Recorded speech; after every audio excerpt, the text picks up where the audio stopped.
On fire. Here we go.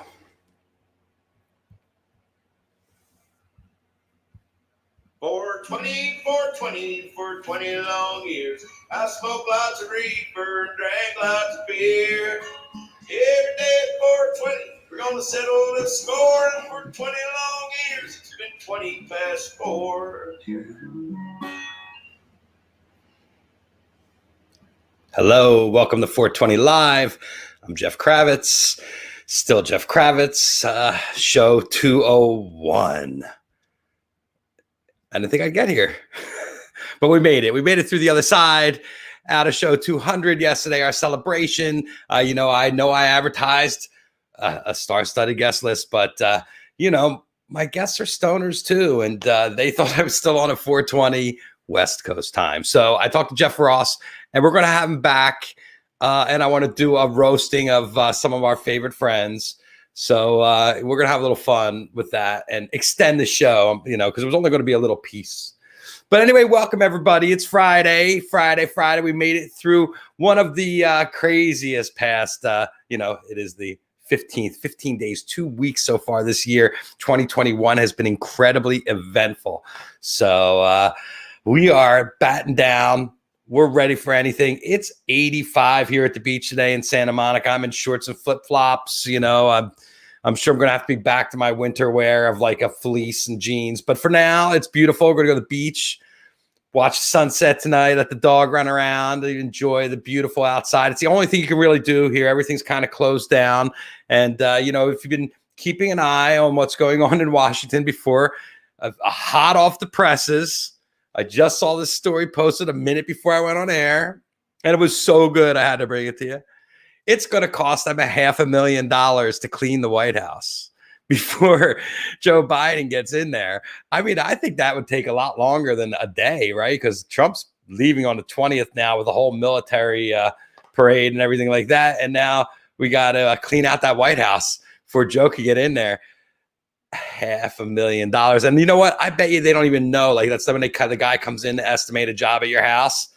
And he's, it's like $500,000, but we've got to see what's behind the walls once we see how bad it is. And they get in there, it's going to be over $1 million in damages. And people are complaining about everybody taking things out of the White House. A Lincoln bust, the picture Pete Navarro had yesterday of Ivanka or whoever it was, Melania. Was that real? Or was that like a meme thing, a meme? Anyway, do you really want something after Trump's had it for 4 years to do whatever he wants? I mean, I pretty much would just take everything out. Big redo. Resolute desk, have to be sounded down. Get ready for Joe to come in. Resolutely clean the place. $500,000. And Trump should have to pay for that too. But, he doesn't even want to play Rudy Giuliani. My new sponsor, Burger King.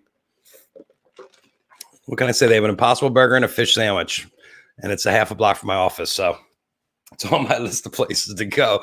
But speaking of food, it's food centric today. And we have Chef Roilty, Jarod Farina, on the show. We're going to be talking a little bit about cannabis and cooking because, we are a 420 show here, 420 friendly. It's 420 live. You should be, midway on the East Coast through whatever you're smoking there. I mean, it doesn't take me long, a couple hits and I'm good. So I dialed myself in right before the show today. So I'm doing good. But it was interesting to go back yesterday and look at my first bong hit on the air and how this whole thing started. And I was talking about March 13th. It started. No, March 13th was when lockdown started. March 16th is when the show started. So it was 3 days after that. So our actual 10-month anniversary is tomorrow, but we've done 200 shows.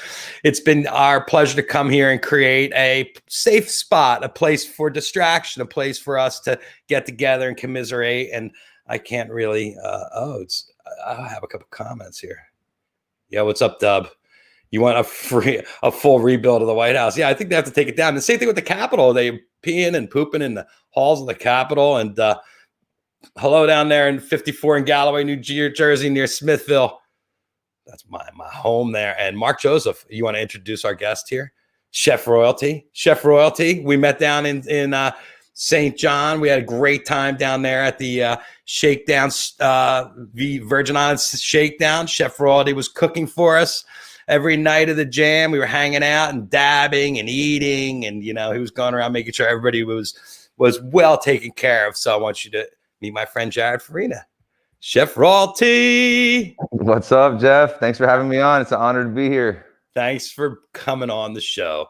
How you been? The last time I saw you was at Mike's place, I think, right? Yeah, of course. Yeah, Michaelpalooza. Yeah, everything's been good. I've been, since I got back, just been steady, working hard, head down, saw some family, celebrated the new year, just rolling on into everything, back at it. All right. Well, why don't you tell everybody, you're in Denver right now, right? That's correct. All right. Why don't you tell everybody where Chef Roilty, where he came about? Because your real name's Jarod Farina, but you are a chef. So tell us when did you hatch the plot, the Roilty plot? It all started actually like 2011 or 12. We were making hash in South Florida. We were making like some really good hash in South Florida, and we decided we wanted to enter it into a competition. So we flew our product out to Los Angeles at the time and entered this thing called the Secret Cup, and we ended up getting first place in the Secret Cup. We got offered a job out here in Colorado, and that's how I made the move. When I was in that Secret Cup, they wanted me to give them a business name, right? And at the time, my Instagram was Earl Gets Blasted, which they used to call Dabs Earl, right? You know what I mean? So it was just like a play on words back then. And then we were like, we need a better name. And then we went to the drawing board and came up with Roilty Extracts. And that's what's developed into Chef Roilty and everything. Chef Roilty, and now you're a full-on brand down there in Denver. You've been doing the cannabis-infused dinners for how long now? I've been doing cannabis-infused dinners for about 4 or 5 years now. I'm working closely with the Cannabis tours as well. I'm their chef, the Colorado Cannabis tours. Any event that they do, I'm the chef involved in that. We do a bunch of private dinners. We do about, you're talking about when people go to visit all the different grows and the different right. Well, that's just one element that they offer. They do paint classes. They do they take you to the grows. You could get a cooking experience with me. There's multiple things that they offer as a tour company, and I'm the chef for the cooking side of it. Well, that's excellent. And so people like eating, I was reading about eating cannabis before, and what they're talking about is when you smoke it, you get, a certain, I think it's 13%. And when you eat it, you get 100%. But the difference is when you smoke it, it's going through your lungs and then it's going through your respiratory system, as opposed to when you eat it, goes through your digestive system, has a much longer lasting and stronger effect than smoking. Right. And your liver is breaking it down. So it definitely affects you differently. And everybody has a different tolerance for edibles as well. I find that you actually can get I like to mix it up. I smoke so much and eat so much. I like to mix it up. So edibles, dabs, and smoking flowers, there's some people that get stuck on one thing or the other, but I personally think mixing it up and tricking the system is the key to staying elevated. But the problem is getting too elevated, and learning your tolerance is really a lesson in overdosing. Right. Yeah. So that's the thing. So it's always good to start with a lower dose and then build from there. At my dinners, the way I do it is I've developed a technique where we do all our dosing tableside. So each guest gets their own personal dining experience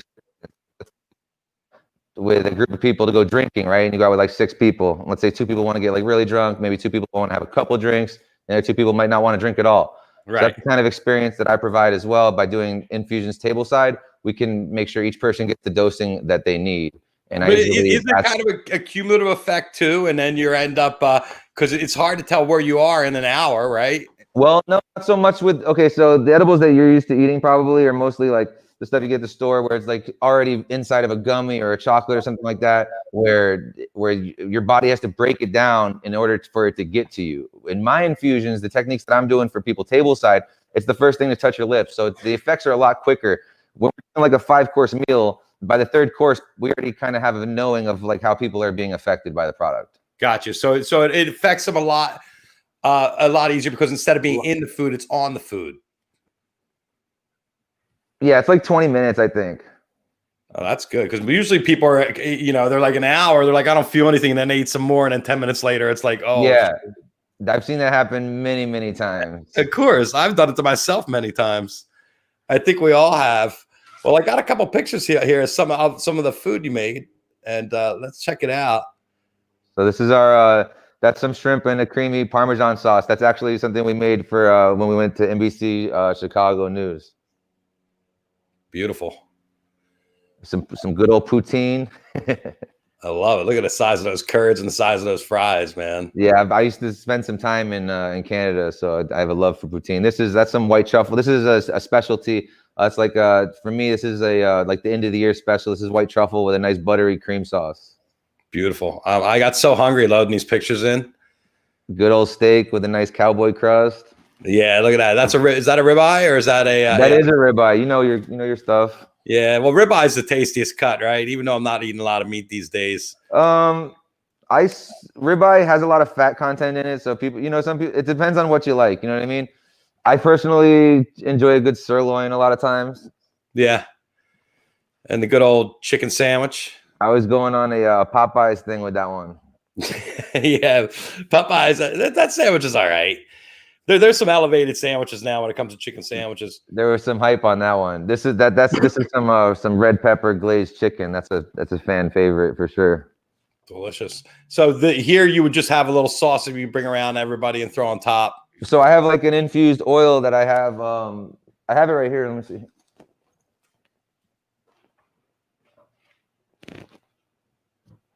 So here's an example. Gotcha. So you sell that? Is that sold? You sell that on your line, but you have to sell it in state or something like that? No, this is we make this for the customer when they come in town. We make each customer their own. This one here is my personal one. We usually make it to 240 milligrams per tablespoon. It comes out to about 20 milligrams per quarter teaspoon. So you're literally just adding drops to the food. So you're not really getting much cannabis flavor, but more just packing a good power punch. So 240. All right, I got to remember that because I have one of those droppers in my house. I think, yeah, exactly. I texted you. And here is the famous brownie. I mean, that's an Oreo smashed up brownie. I don't even know what to call that thing, but it was really good. So how about with baked goods? Are you putting it inside, or you don't even bother putting it? No, baked goods we put it inside. The thing is, it just depends on the customer. Like, so if I have a client that not everybody wants to get the same level infusion, then I have to add it in afterwards just to make sure everybody can get, because otherwise you're stuck at whoever the lowest level is, right? They're like, oh, I don't want to get too high, so you can only get as high as that person. So in order to defeat that, I've developed this method. And if anybody's interested, in making their own, on my website, we actually sell a video on how to do it, and it's just $15 for the video, and it comes with a five pages on how to, and it's basically giving you all my personal infusion techniques with both flours and hash oils to make either butter or olive oil or infuse any other fat that you might want to. So one thing I noticed about the food you were cooking for us when we were in St. John was that you really don't taste the cannabis. Like I always remember that the cannabis was one of the flavors that was really overpowering the food. So you really wouldn't be fine dining that much with cannabis because of that. But there's techniques now where you can remove the flavor and the Exactly. With the technique that I'm using by making it a very high dose, like I have one up here that's 1,000 milligrams per tablespoon. So 5 times the strength, the one that we just showed you, 4 times the strength, the one we just showed you. So that one there, let's say I'm making a big batch of something, I could put like a tablespoon of oil only and not change like the whole element, but add 1,000 milligrams to that recipe. You know what I mean? By making the super strong version of it. And then you're also not adding in as much flavor. So how do you remove the flavor from, like, when you make canna butter and stuff like that? Is that possible to? So there's 2 things I want to mention here. First off, distillate. If by using distillate, so you can use distillate or hash oils to make different infusions. With distillate, it has a lot of the cannabinoids removed, so you're getting a high THC content, but you're getting a lot less of the flavor when you use distillate. When you use hash oils, you're going to get a little bit more flavor of the cannabis possibly, but you're also going to have more cannabinoids active and get a more like a full high type of thing. You know what I mean? Like a more full plant high. Now, and then if you use flowers, then you get more flavor because you have more plant material. There's ways to avoid it, there's 3 different techniques I show in my video on how to avoid getting those flavors into your butter and oil. But from flowers, obviously, you're going to get you'll pull the most as you know what I mean? As the more refined product you go down, the less flavor you'll get. The second point I wanted to make, Jeff, was that when you have sweets, right? Let's say you go get a chocolate from the store. Really, you only have that sweet to combat the flavor of the cannabis. Sometimes they'll put a little cayenne pepper in there or some salt, right? To throw out a little spicy or salty. So when I'm making my food, there's a lot of flavor, right? You got saltiness, savory, you got sweet, you know what I'm saying? You got all these different umami, you got all these different things combined together. So the cannabis is just a little, button on the cake type of thing. Right. And for you, it's more about the effect and the flavor, basically. Right. We're not trying to have the flavor of the cannabis in the food. For me, it's all effect, and I want you to just taste my food the way it was meant to be. Right. So, but when you cook with the brownies, it's still a little bit comes in because you're still using the can of butter and stuff like that. With the brownies, you're going to taste more of it depending on how strong you make it. So if I make a very strong one, you'll definitely taste it. If I make gummies and I make them really strong, you'll definitely taste it. If you make a little lighter dose, you can hide it more. But by having just like a smaller amount of ingredients and just the sweetness, really, that can, like, you know what I mean? There's not too much to really throw you away from the cannabis flavor also. So I remember, like, from my early experiments with cannabis, one of the things I always heard was that you needed the oils in the butter to unleash the fats of the cannabis, and that also enhances the effect, which is one of the reasons they make cannabis butter and cannabis oils, correct? So the fat in the cannabis is, the cannabis loves fat. So the cannabis goes right to the fat of the oil or the butter. You have to have something that has fat to suspend it inside of it. It happens on a molecular level. And then when you eat it, it actually goes into our fat's breaking it down. And that's why it's a different effect than when you smoke it. So the cannabis just attaches to the fat, really. So you wouldn't use like like say I wanted to make ice cream, right? I would use heavy cream. I wouldn't use like a lighter milk or something that doesn't have fat in it, because that's not going to accept the cannabis. You will actually have like a separation inside of it. Right. But if you just went and sprinkled it inside your brownie mix, like pure flour, right, it's not going to be as strong as cooking it down with making the butter, right? So it can be if you decarb it first. Even if you bake it, or if you I believe that if you eat it like that, you'll have the same effects as long as you decarb it. Are you familiar with the decarbing process? Well, decarbing is low temperature release. Yeah, in the oven at a low temperature. You can do it. I mean, most people do it in the oven at a low temperature. You're either putting the cannabis flowers or the concentrates in the oven by themselves and at a low temperature, and it's activating all the THCA, which doesn't get you high, and turning it into THC, which does get you high. So that process is very important. If you take weed and you don't do that and you throw it in your brownie mix, then you could get a little bit high if it's like some older weed that already had a chance to have a little bit. I've had that when I was younger. I could tell you a story about that.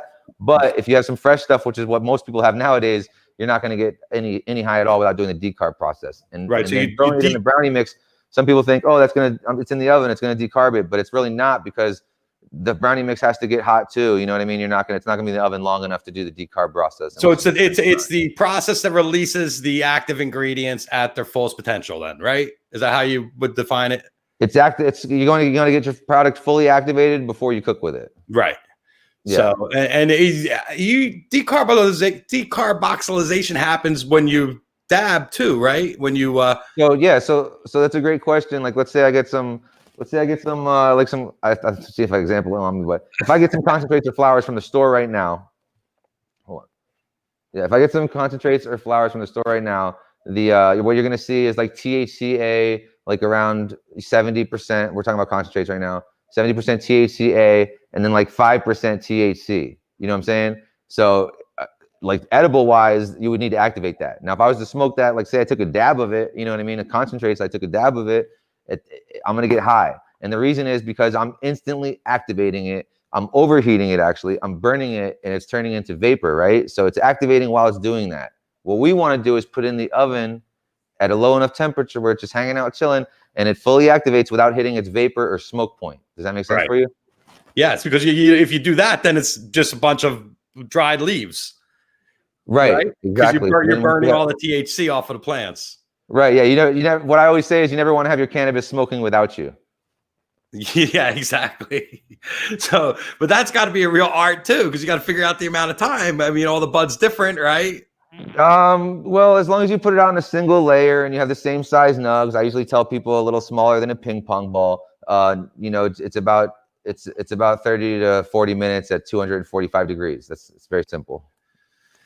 Baking the nugs. I mean, that was one of the things I also heard was like not freezing your nugs. But then I was at my friend's house and he had some frozen nugs and he took them out. I ended up getting some. They were delicious. So do you have a thing about storing nugs for best? I know you're more for cooking. I actually usually use. I don't use nugs for cooking very often anymore. But I meant just in general to store your nugs for smoking, maximum freshness. Because one of the problems we have here in LA, which is probably the same thing you guys deal with the altitude, is the amount of dryness. How dry? Yeah, so our stuff here is dry as hell. So what I use is Can you grab me one of those? You're not on there.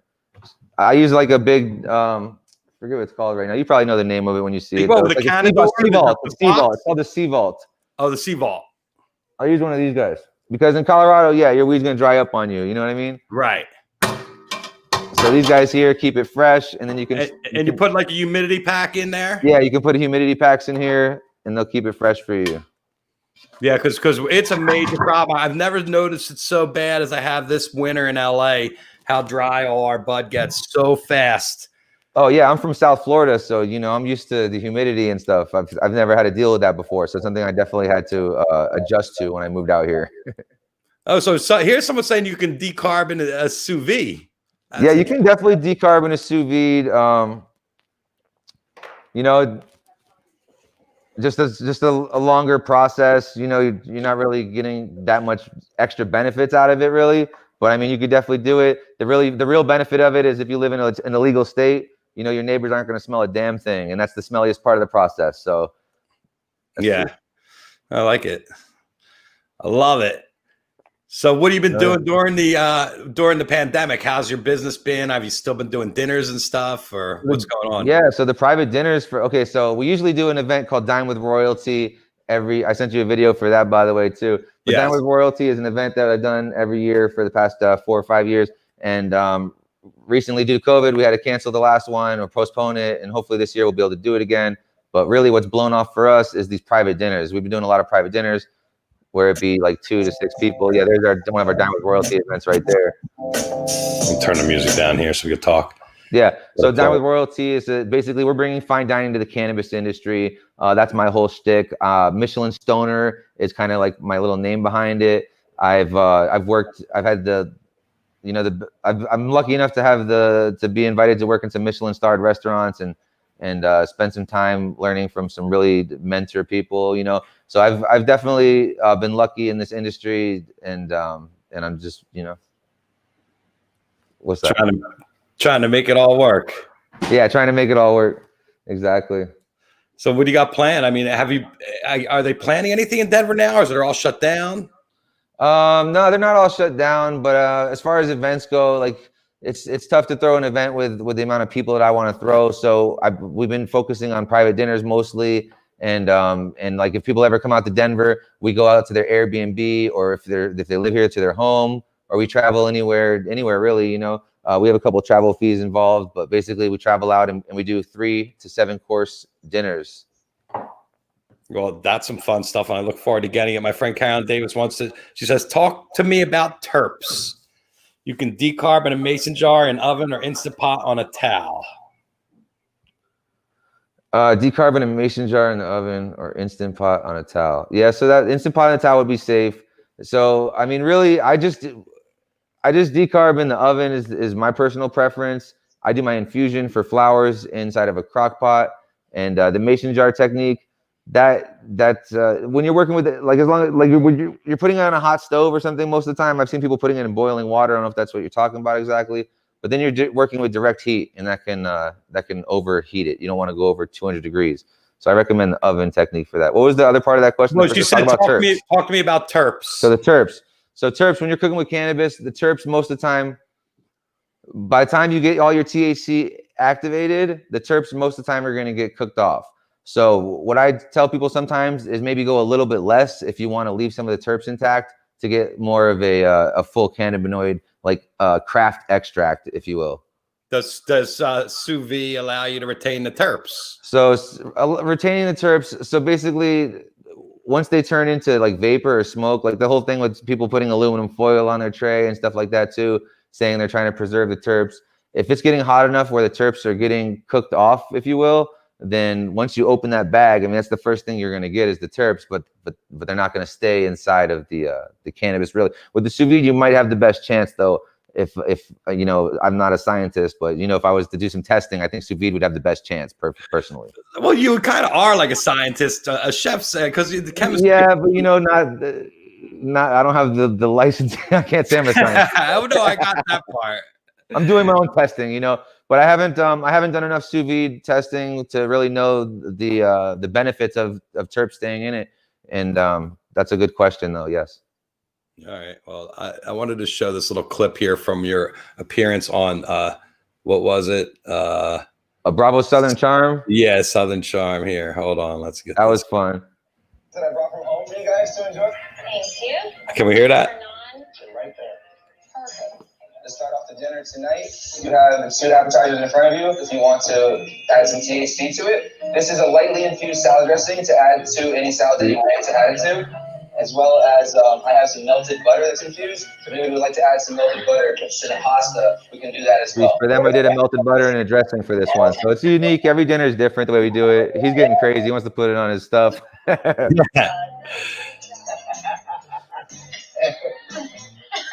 What'd you say?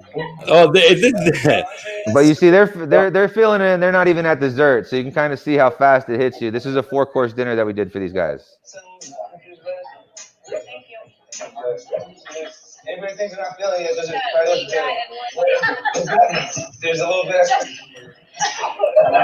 That was a lot of fun, though. Those guys are. That was a really good time. It was good yeah, all those shows, all those reality shows are pretty funny because all they want you to do is to get completely wasted.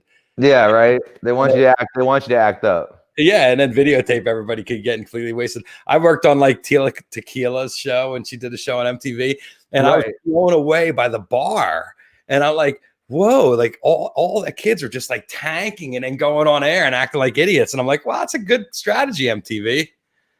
That paid off for a while. Yeah, that's how they all get so crazy on those shows, probably. You know, full access bar. Too funny. Yeah. The chef got them lit, and then they sit there and roll the camera and watch the bad behavior. I'm ready to get lit. Have you been doing any I saw in Denver they were doing the shows like concerts and dinner together earlier. Yeah, I'm going to next Saturday I'm going to see Dave Watts and Marcus Rizak and those boys. They're going to be performing at Cervantes, the other side down here, and it's one of those we're going, you know, got a 4-top, you get dinner. I think you get dinner in the show. Yeah, they've been doing that a lot over there. It's kind of like trying to wiggle it in that way. In Boulder, though, we went to a show where they had no food. I don't know how, like, why they do the food sometimes and not other times. I'm not really sure about that exactly. Well, I think some of the businesses have to be served food. I know in New York that was a thing this summer was you had to spend $1 and they'd give you like some apples or a bag of potato chips with your cocktail to buy a cocktail. We all live in the gray area. We know that, right? Yeah. Well, absolutely. Well, Denver's a gray area, but it's really early on. They were handling it really well, but I heard the numbers are getting pretty bad there. How's it going? I haven't looked at it recently, but I'm not really sure how it is right here, right now. I stay in my own little bubble. You know what I mean? I really do. Right, but everything's pretty much locked down. We just got down a level. They got indoor dining now. We just went from red to orange, I think it is. Oh, that's great. So you're back to indoor dining, which is essential. Yeah, we're back to indoor dining again. Wow. But are you brave enough to go out there and indoor dine? I eat at home a lot when I'm here. You know what I mean? I do some spots that I have some special little spots I go to where, you know, I know some people and they take care of me real well. And we kind of have our own little area we go to even, you know, so I don't really try to get in the whole mix too much. I'm not trying to go to bars or anything right now personally. But you know, you want to see some music though. How much of your day? Because that's one thing that we're always doing around the house is always busting our balls about how much time we're spending prepping and cooking, and like how much of your day is spent figuring out what you're going to eat and making it. I say pretty much like 90% of my day is food. Just like all day, you're whipping stuff up in the kitchen. There's usually something going on, you know, whether it's me or my wife. We're always cooking something or planning, you know what I mean, or you know, getting shopping lists together. It's definitely something's food related. Well, yeah, we all got to survive. We all need to eat. That's for sure. But that's right. we've been doing a lot more cooking at the house, and it's not really quite the pleasure in ordering in unless it's something you can't make yourself. And when it comes down to it, the kids are all learning how to cook on TikTok, which is absolutely crazy. Yeah, I'm not too into the TikTok, but if you're into cooking and you want to learn how to cook with cannabis, I have a bunch of free videos on my YouTube channel too. Well, you got to do the TikTok, because I'll tell you what, my kids will be like, I want to make the Persian rice with the crispy yellow part and stuff like that. And they're like, I can't dial it in. I can't dial it in. And then they go on TikTok and someone teaches them how to do it. And literally from one time they made it to the next, it's like they went to a cooking school or something. It's crazy. The internet's crazy like that. Yeah. I mean, I'll tell you what, I've learned a lot of things on the internet, definitely myself too. And I haven't done the TikTok thing yet, but maybe I'm gonna have to check it out. Chef, hey, listen, if that guy who was drinking the cranberry juice and riding a skateboard and singing Dreams, he's bought himself a house. He's got a lifetime supply of cranberry juice. That's crazy. Yeah, I told Veronica to buy me some cranberry juice and and a skateboard. That's the other part. That's right. What are you smoking? What's your favorite strain these days? So, I mean, I got a couple rolled up for the show. I wanted to stay smoking with you for 420. I love it. But yeah, I got some Roilty OG, which is a strain that I've been growing personally for like 5 years, and then we got some Jet Fuel and some Mendo here. That's epic. Well, we all bonded in St. John over our love for cannabis. I mean, that trip ended up being quite the. We fell into a little down the rabbit hole. It was it was definitely a rabbit hole and a slice of heaven at the same time. You know what I mean? Yeah, it was really good. What a great crew. I mean, hanging with everybody and getting to know everybody was like a pleasure. And it's something so unusual right now in 2021 and 2020. I feel like it had to be that way in order to get it to happen, though, at the same time, because otherwise everybody's so mixed up in so many different things. Now's the time when everybody's kind of like set back from the craziness, right? We all took a step back and it was the perfect time to get heads together and meet. And it was a really cool crew, and I'm happy to meet everybody as well, for sure. Yeah, it was some really good shit. Well, let me throw up your website here. Chef Roilty right there. You want to get your tips, your infusions. You got to visit them in person, though, to get one of those little vials. Come get a dinner, book a dinner, come out. We do 3 to 7 course dinners. They're awesome. Well, thank you very much, Jarod.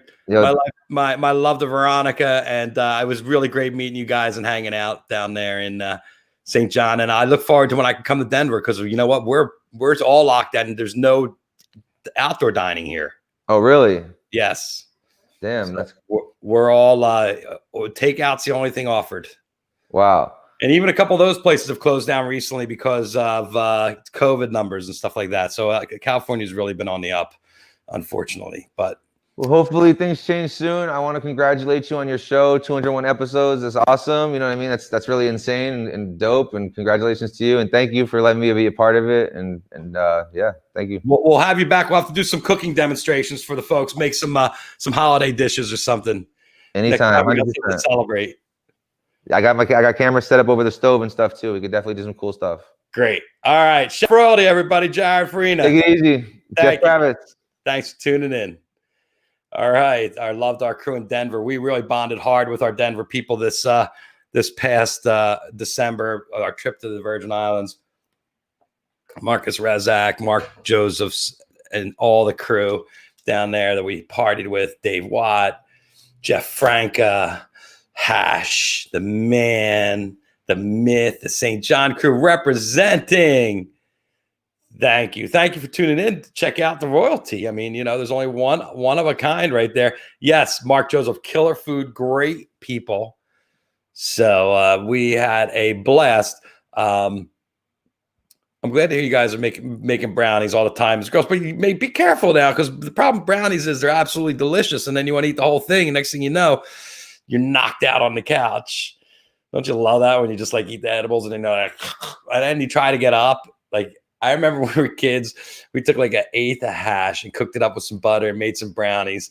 And then we sat down and we all fell asleep on each other, and we were like drooling on each other. And like you would lift your head up and like look around the room and just fall back to sleep.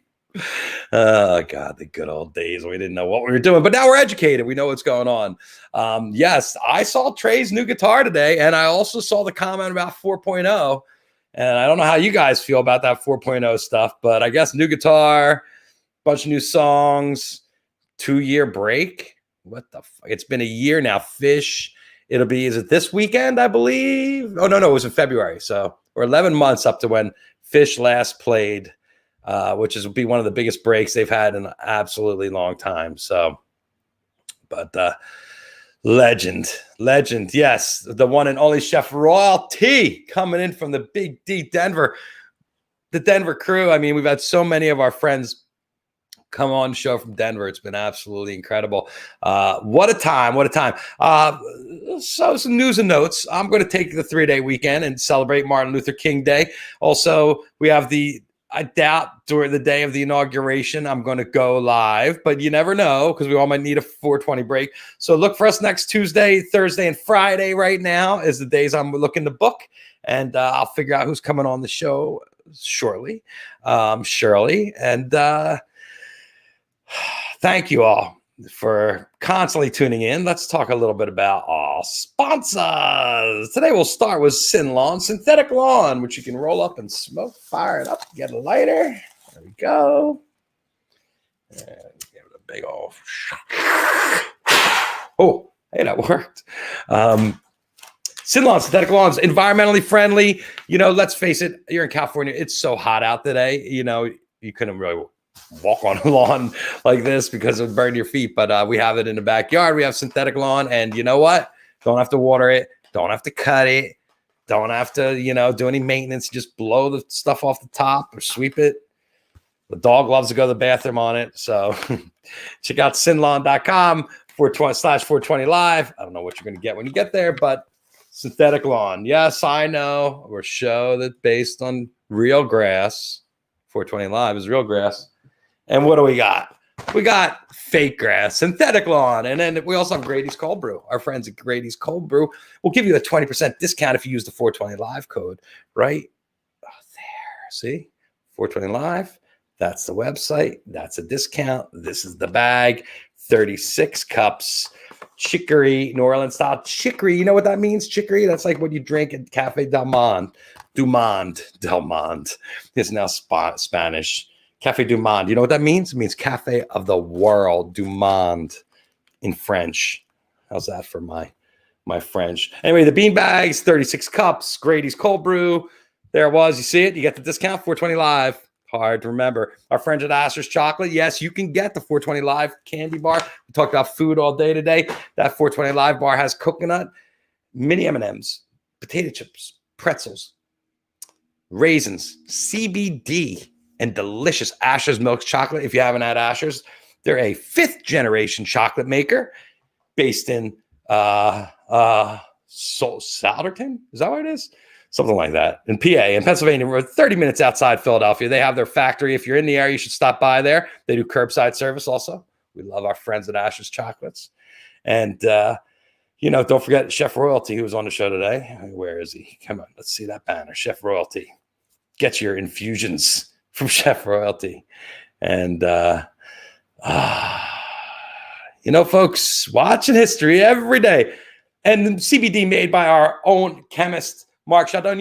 This is a team operation here. We got the Ashers, we got the Chardons, we got the Kravitzes. We all put our brains together, or what's left of our brains together, and came out with it. So to get the candy bar, the details are, just so you know, you got to go to Asher's. You spend $75. You get a 20% discount, and you get the candy bar free. The candy bar is a half pound of chocolate. I'm not telling you to eat all $60 of chocolate yourself, but what I will tell you is, once you start, you won't be able to stop. So it's delicious, and you can always send it to your friends and gift it to your friends or whatever. But that's the deal I have with Asher's, because they can't legally sell CBD, because that's how fucked up our world is right now. CBD is not, you can't put it in food because it's a medicine. So it's an FDA thing. If they can classify things, and Marshall don't correct me if I'm wrong, but the FDA classifies things as food or medicine, and you can't have something that's a food and a medicine. Isn't that crazy? It's crazy. I wonder what they're going to do. I guess with cannabis, it's different, because it's just like telling you can eat it this way. I don't know. I'm confused about the whole thing. Anyway, that's the deal with Asher's, but that chocolate bar is freaking unbelievable. it was designed. My idea with it was after the compost cookie from Milk Bar. There we go. Thank you, Mark. It designed after the compost cookie at Milk Bar, where you bite in there and there's potato chips and pretzels and cookie grounds and oatmeal and chocolate chips and all the good stuff in there. But I want to do that with a chocolate bar, and it's like a chunky bar because it's about that big. It's delicious though. I actually have to have Jeff send me a couple because I am low. Okay, so have a great weekend this weekend. Be careful out there. It's hot, beautiful day. If you're coming to the beach today, we're going to take the dog down the beach and let Nola run around. Peace, love, and happiness to everybody out there. Big hug. Oh, I got my Super Bowl shirt on today just because I'm not going to the Super Bowl the first time in decades that I won't be down there cheering on the weekend during the halftime show. And unfortunately, that's where we are now. We're in the upside down. So I predict not a lot of work going on, but you never know. Have camera, will travel, have guitar. I'm ready. I got my webcam. I got my microphone. Let's go. We'll rock this shit. Thank you all for tuning in. Thanks for the love. Show 201, finishing the week on a high note with Chef Roilty. Thank you, everybody, for tuning in. We will see you